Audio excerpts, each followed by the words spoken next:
Bonjour, alors aujourd'hui c'est Florent Branchu, créateur culinaire, qui nous reçoit pour il nous a fait deux petites recettes, enfin deux petites, au sens très goûteuses et très raffinées. Donc on va déjà commencer par la première recette. Florent, quelle recette vous nous avez préparée? Bonjour, aujourd'hui je vous ai préparé deux petites recettes. La première c'est une recette à base de cèpe, un beau produit de saison. Beau cèpe, hein. Des pétoncles et une petite lichette de foie gras. Nous allons mettre ça sur une petite feuille d'automne. Donc c'est de la farine de tapioca. D'accord. Colorée. Ça n'a pas vraiment beaucoup de goût, mais c'est un très très beau support. D'accord, ok. Bon, voilà. Je ne sais pas si les lecteurs et lectrices du blog feront leur propre feuille d'automne, mais... On a d'autres alternatives. On peut très bien avoir un petit support en coco qu'on peut trouver dans les commerces adaptés, dans les épiceries fines, des choses comme ça. Si vous ne trouvez pas de cèpe, on peut remplacer ça par un autre champignon un peu plus commun, comme le champignon de Paris. Parfait. Le foie gras, je pense que dans le pays tout le monde sait où en trouver, il n'y a pas de problème. Et des pétoncles également, on peut les trouver partout. Les pétoncles, ça se trouve partout. Super. Voilà. Alors nous allons commencer par vous tailler un morceau de cèpe. Je vais lui couper son pied parce que on a sur l'autre, je vais le laisser. Je vais utiliser que le chapeau pour la petite recette. D'accord. Mais à la maison, n'hésitez pas à utiliser la totalité du champignon. Oui, on va pas gâcher les cèpes. Hein. Non, là c'est vraiment juste pour vous montrer. Donc après avoir taillé les petits morceaux de cèpe, voilà, je vais les faire poêler. Alors là, le cèpe, il est énorme. Donc, effectivement, on n'en a utilisé qu'une moitié. Enfin, c'est la valeur d'un bon cèpe, quoi. Voilà. Un cèpe. Oh, ok. Là, on est capable de faire 3-4 portions. D'accord, ok. Juste sur D'accord. Sur cette quantité-là. Ok. Après, si on utilise tout le cèpe, on peut être sur 10 portions, 10 petites portions. D'accord, ok. Alors, je vais commencer par poêler mon cèpe. Je vais lui rajouter de la matière grasse. Alors... on met les pétoncles, donc un petit peu d'échalote. C'était de l'huile d'olive. C'était de l'huile d'olive. D'accord. Des échalotes, ok, voilà. La valeur d'une cuillère. Alors, je vais juste leur donner une petite coloration. Vu qu'on a un peu de temps.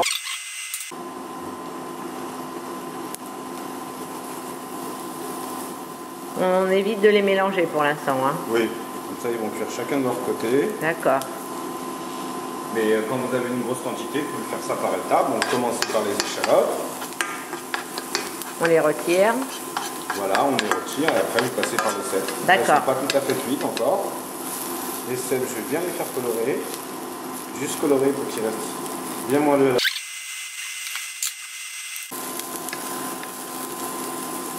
Bon, ils sont un peu dorés. Un petit peu dorés, on les laisse encore un peu.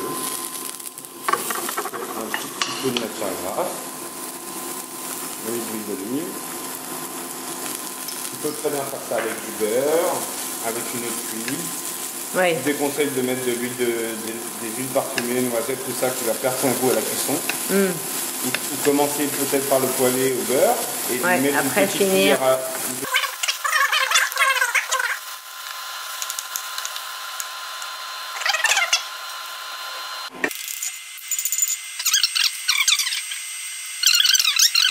Une cuillère de salade, un demi-grossette. Oui. Là, on va encore mettre une cuillère d'huile d'olive, une cuillère et demie de pâte à café. Là, après cuisson, pincée de sel. Une petite pincée de sel sur les cèpes. Ouais. Et un tout petit peu de poivre. En attendant que mon huile chauffe. J'attends que mon huile soit bien chaude. Et je vais procéder aux cuissons des pétoncles. Des pétoncles. Alors, on en met combien de pétoncles? Alors, les pétoncles, on peut en mettre une ou deux par feuille. Après, si vous avez des contenants un peu plus gros, on peut en mettre jusqu'à 3. Puis on est proche des fêtes. Oui. Alors, vous avez, pour les gens qui ne savent pas, mais souvent, sur de la pétoncle ou même de la Saint-Vache, vous avez le nerf qui est sur le côté à retirer. Ah ouais. Voilà. Vous voyez la petite parce que partie. ça, c'est pas bon du tout. Ça, c'est pas bon là. Vous voyez le petit trait noir? Ah oui. C'est le nerf. Ah oui. Et ça, logiquement, ça s'enlève. Ah bah oui. C'est presque un aller-retour. Ouais.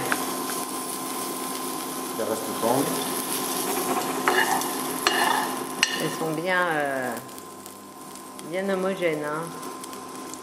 Alors moi je vous conseille, si vous achetez de la pétanque surgelée, de bien les faire décongeler et n'hésitez pas à les mettre dans un papier absorbant pour qu'elles perdent leur eau. Voilà, c'est quand même beaucoup mieux.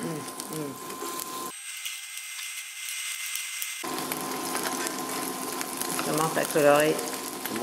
Alors j'ai fait une pâte de retourner très rapidement la première fois, et je vais laisser colorer un peu plus la deuxième pour avoir une belle couleur sur l'assiette.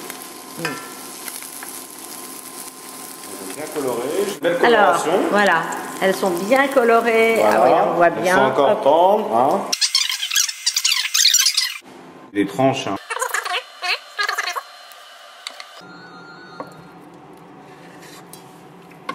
Voilà. Voilà. On va passer au dressage. Donc le dressage, on a nos cèpes. Alors comme ça, on va le faire. On va faire, ça va les rassurer. Alors, un petit peu de cèpe avec les échalotes que nous avons poêlées. La même chose dans les feuilles de tonne. Donc les feuilles de tonne, je vous ai dit que c'était de la farine de tapioca. De tapioca. Hop. Voilà. Alors, quelques petites pétonques sur le dessus. Donc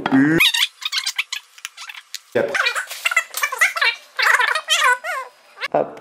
Voilà, c'est une parfaite. Ça va être parfait pour les fêtes qui s'annoncent. C'est super. Je vais rajouter une petite fleur de sel juste sur le dessus. Ouais. Voilà. Un petit peu de poivre. Il y a une petite. Bon appétit. Merci Florent. Ben, merci.